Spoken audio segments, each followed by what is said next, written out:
Welcome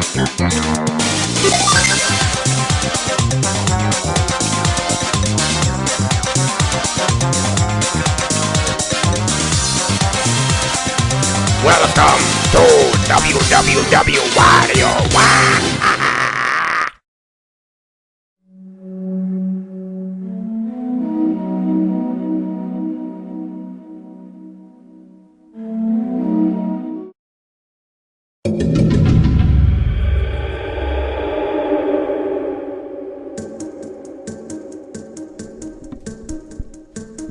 I was surprised the first time when I saw the Temple of Time receiving so much hate, as I left this dungeon with a smile on my face the first time. I guess it's because the dungeon might feel linear and kinda boring at times. But just look at the build-up to this place. You start off in the Sacred Grove, possibly my favorite place in any of the Zelda games. I mean, you're basically in the Lost Woods with a sad version of Saria's song playing. I immediately think of a long-forgotten place where lots of things happened, and now I come back here with some memories from long ago. Really mysterious, and even better, you enter some kind of magical door and end up in a Temple of Time, possibly by time traveling, with this theme from Ocarina of Time playing. I remember getting chills this time, and that's even before the dungeon itself begins.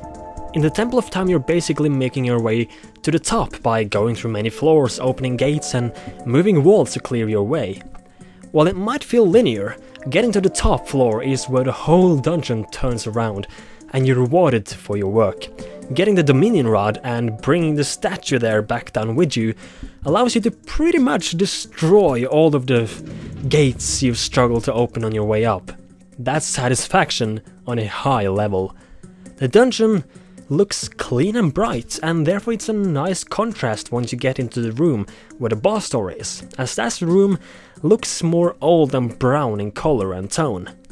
The music sounds suspenseful, like it's leading up to something, or something unknown is about to happen. I think it's overall a great crafted dungeon from beginning to end, where a familiar Zelda enemy awaits as the boss of the dungeon.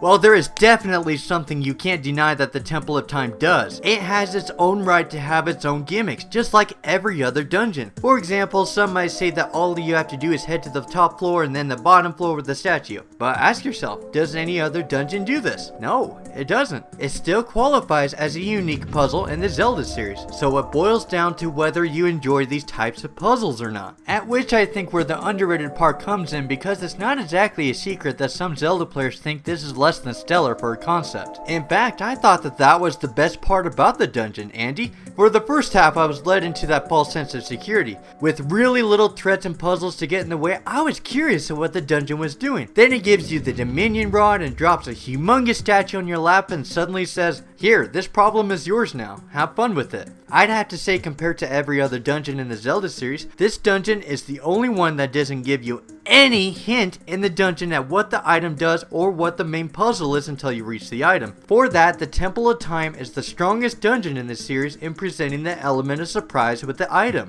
I absolutely agree, Andy. I think it's very underrated. I think a lot of Zelda players were expecting more theatrics, but you have to remember where you are. A formal church-like environment. And what do you do in a church? You follow someone, right? Isn't that what the statue is doing to Link? I don't know about you, but that's a pretty cool concept. You're absolutely right with this church-like concept, and also the fact that, because this does feel a bit linear in a way, it actually does stand out from the rest.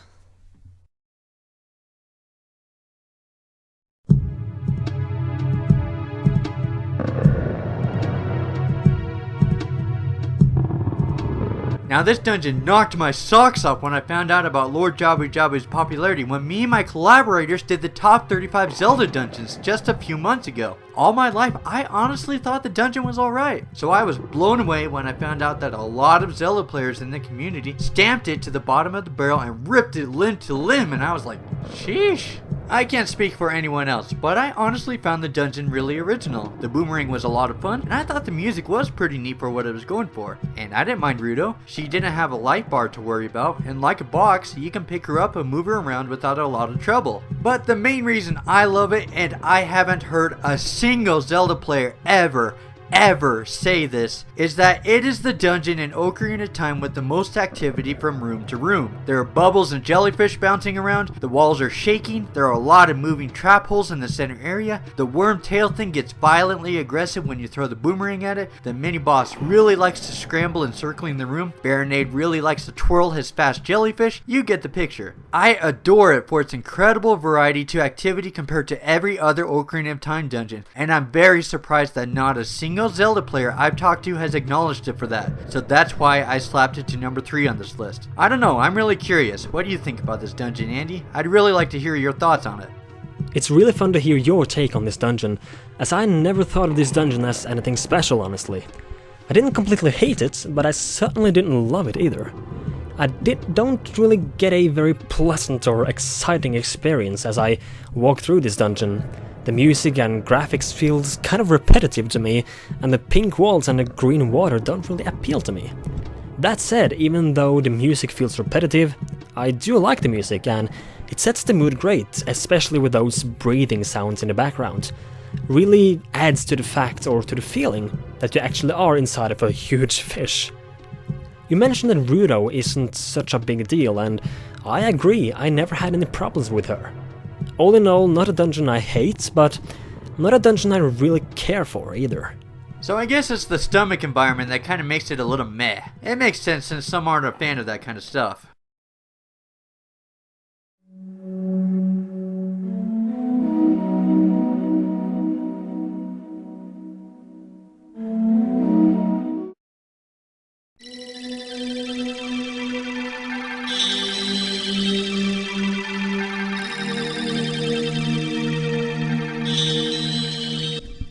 Everyone's favorite, isn't it? The Water Temple from Ocarina of Time is many people's most hated dungeon ever. I personally don't have any problems with it. I know many people's complaint is that the Iron Boot switching was tedious, but in the 3DS version, that is no issue anymore. Some also say that they hate the water level changing, but again, it wasn't too complicated or annoying for me to get mad at it. The music playing in the Water Temple is actually my favorite dungeon theme out of any dungeon in the series. I did put it at my number 1 on my top 10 Zelda dungeon themes video after all. I love it, simple as that. It has that water style to it, if you can say it like that, and when I listen to it, I like to think that I'm deep down in a huge ocean while finding some old ancient secrets down there, which adds to the whole mystery surrounding the Water Temple. What exactly is this place? I actually liked a lot of the puzzles here. I feel they're not as bad as people make them to be. And let's not forget about the fight against Dark Link. It's kind of uncanny for me as you enter this room and only to find yourself in a room with watery floor and endless terrain. Is it a coincidence that this battlefield is very similar to the one we fight the mice on in Skyward Sword? Maybe, maybe not.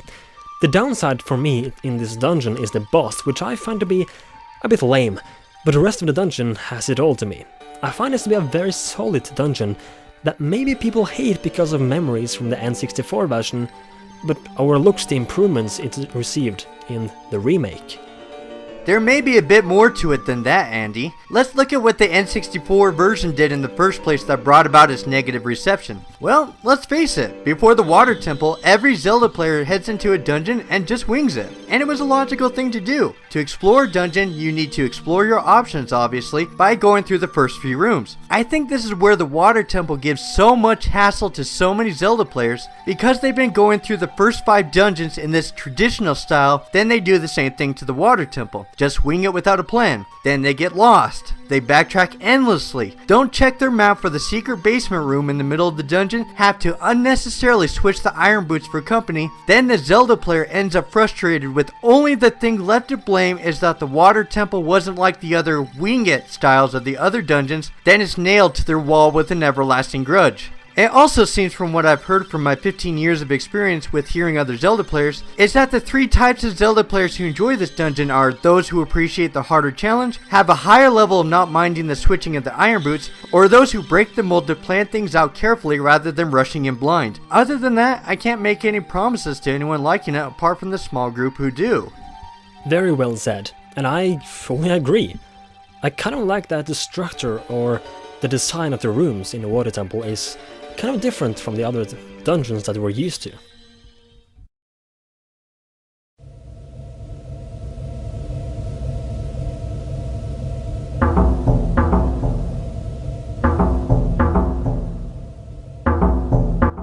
I completely understand where everyone is coming from in hating the Great Bay Temple. I despised the Great Bay Temple when I first played it. So yeah, first impressions. This is because the temple shoves all of these gears and machinery in your face with no instruction manual and says, figure it out yourself. It's a very overwhelming concept to grasp, honestly, and I understand that as a complaint. Now this is just speaking from my experiences, but when I went back for another go at the dungeon when the shock of the temple's puzzles wore off, it's a brilliant dungeon. Mainly because of how many of its pieces flow together and at how much you wanted to see it come together. Following the pipes like a scavenger hunt to the source to pump water into the underwater turbines to create currents is a stroke of engineering ingenuity. You see, there are two things that can stop anyone from enjoying something. Either one, a lack of interest, or two, a lack of understanding. With the lack of interest, it's just something your preferences just don't find an interest in. For example, someone could approach me with a 30-minute lecture on how great the Forest Temple from Ocarina of Time is, because I'm not a fan of grass-like environments, but it doesn't matter. Other people's opinions can't cancel out when personal tastes do and don't work for me.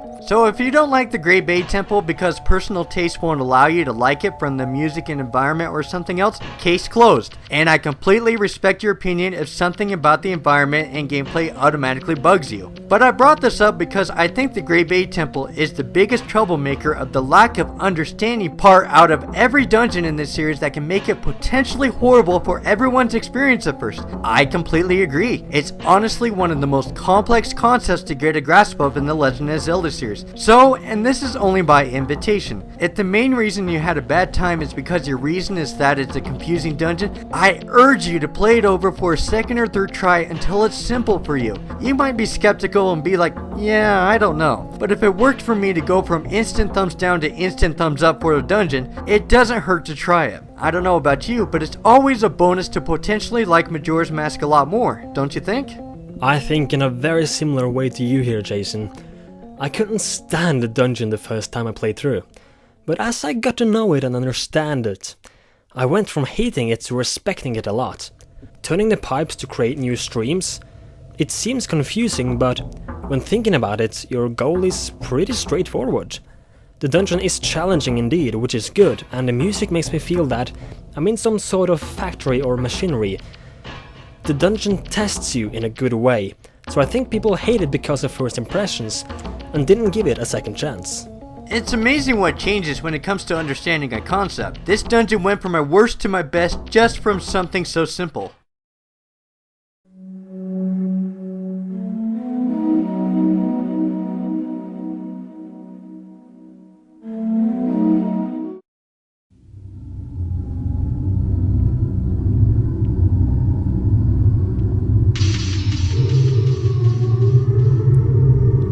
Is this dungeon underrated or not? I'm not sure, many people will have different opinions on this, but I personally never see this dungeon being mentioned anywhere. For this dungeon, I often see people mentioning the boss and how awesome it is, but the dungeon itself is often overlooked. Woodfall is the first dungeon, so that's obviously exciting. The Great Bay Temple is memorable for its difficulty, and Stone Tower Temple is the golden dungeon that many people look at as their favorite dungeon in the whole series. Similar to Forbidden Woods, SNOWHEAD is kind of the thing in between all of this. I'm gonna be completely honest, I absolutely hated this dungeon the first time I played through Majora's Mask. I found it confusing, I fell down a lot, I had no idea where to go a lot of times, and it was a relief to get out of that place. The second time I played through it though, I actually loved it a lot. The progression went smooth for me, I didn't get stuck once, and the accomplishments were satisfying. The music isn't that type of icy music from, say, the ice cavern from Ocarina of Time, but more of an enclosed, cold, claustrophobic, snowy theme instead. It makes me think like I'm in some sort of refrigerator or a freezing room, instead of a shiny, icy cave. The dungeon has a unique design, being very vertical. It's not a wide dungeon, it's just very tall, so it's not a very big dungeon to get lost in, but it still takes a while to get to the actual boss door. The dungeon also takes good use of my favorite mask in the game, being the Goron mask. And it feels very tense as you roll around with high speed and jump from one part of the room to the other with this huge pit waiting below if you should fall down. The design itself also has a cool contrast, as it has lava on the bottom and it gets gradually more and more snowy towards the top. And the boss obviously is the crown on top of it all. Goth is such a fun and unique boss battle that uses the Goron mask to roll around and jump around 90% of the battle. I like this dungeon from start to finish, but what about you, Jason? This is just speaking from what I usually hear from Zelda players on my side, as you do as well, but I actually hear the SNOWHEAD temple get complimented quite a bit. I think other than the falling down the large amount of floors or the hassle of rebuilding the center pillar, there's not a lot of negative things I hear. To make things even better, you can burn yourself in the lava pits at the bottom if you fall down, and teleport yourself back up from the last door you came from. It's not surprising that you made the SNOWHEAD temple an underrated dungeon. You have to figure out of 35 3D Zelda dungeons, some Zelda players are going to hear about some dungeons more than others. And so, if you say you've come across your share of Zelda players that don't pay attention to it, I believe you, and I completely respect your choice. I agree with everything you said. There are plenty of branching paths and plenty of detours that pop up when the center pillar comes up, adding more to what makes this dungeon fun in terms of navigation. Plus, it's a really impressive puzzle, having to time when to knock out certain parts of the platform and to open up and close off options to move forward is thought-provoking and very innovative for its dungeon. Being a big fan of non-linear dungeons with plenty of options, it's definitely a dungeon I enjoy from the series. Exactly. It is very non-linear in a way, as you really have to think where you have to go instead of just following a straight path, which is great.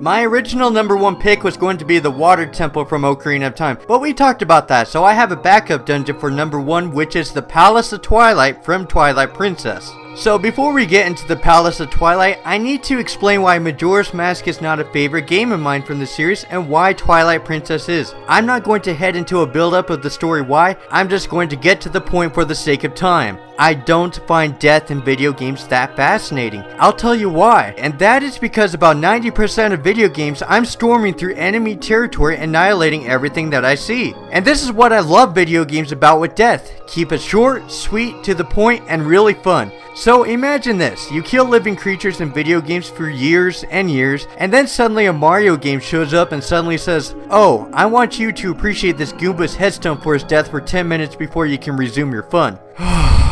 And that's why I'm not a fan of Majora's Mask in almost every horror game out there. Death for me isn't meant to be interpreted. It's meant for something to have fun with. Switching it from simple fun to something else more complicated doesn't sit well for me. I know that more and more gamers are getting fascinated with death as an art form, and that's fine. But that doesn't mean that every gamer is into it or will get into it. And I'm one of those guys. Your chances of convincing me to like it is just as much a chance of me being a brony, which is 0, so don't try. That's how much disinterest I have in it. So there you have it, and thus the comment section fuse ignites. But Twilight Princess doesn't focus on death, but on mystery, and is the star game in the Zelda series to do it. And I adore puzzle and mystery games and the immersion set from it, which is why I enjoyed Twilight Princess through and through. Now back to the Palace of Twilight, which happens to be in my top 10 favorite 3D Zelda dungeons. Let me set this one up. This is the dungeon that feels to me has the most mystery to it out of every dungeon in the series. Well, think about it. Twilight Princess invented a new atmosphere element at which the other 3D Zelda games haven't. What is Twilight? Is it fire, ice, water, sand?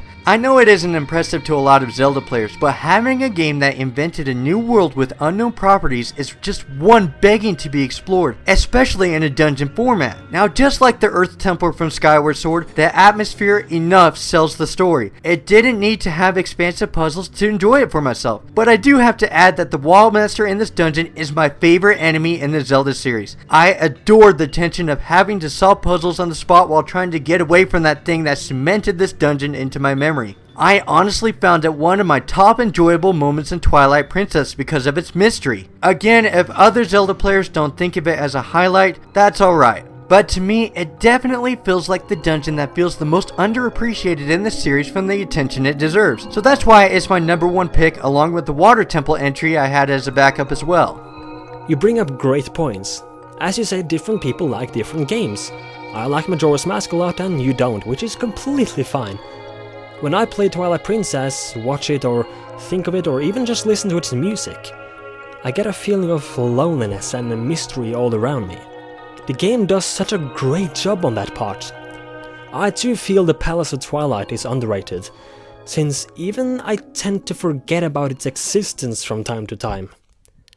The lack of puzzles and the feature of the walking back and forth made the dungeon kind of fade out in my head. Going back to what you said though, the dungeon has this weird, unsettling atmosphere that is actually amazing when you think about it. It's kind of this whole dungeon represents Sant, as he is kind of lonely, but he looks at himself as such a huge and really powerful being, so it's kind of amazing in that way. The hand freaked me out too when I first experienced it. Since there's no sound or any indication of clear danger, you start to think, what is that? Is that a threat? How dangerous is it? What is going on? It's a very different dungeon that definitely deserves more love. And there we go guys, this has been our top 5 underrated dungeons in The Legend of Zelda. We really hope you enjoyed it, and I want to thank Jason so much for bringing his wise words. Yeah, it was a lot of fun. Thanks for having me around. Make sure to go and check out his channel because he has some awesome Zelda content that I'm sure you all will enjoy. If you're looking for a pretty long series of listening to some very great commentating on Zelda dungeons, I advise you to look at Jason's top 35 Zelda dungeons, where he and 4 others have ranked the dungeons in, well, 3D Zelda games, all of them really. So make sure to go and check that out if you're interested, and as I said, thanks so much for watching this. Drop a like rating if you did enjoy it, and make sure to subscribe for some more countdowns and other stuff in the future. Thanks so much for watching, and I will see you all later. I'm a Wario. I'm gonna win.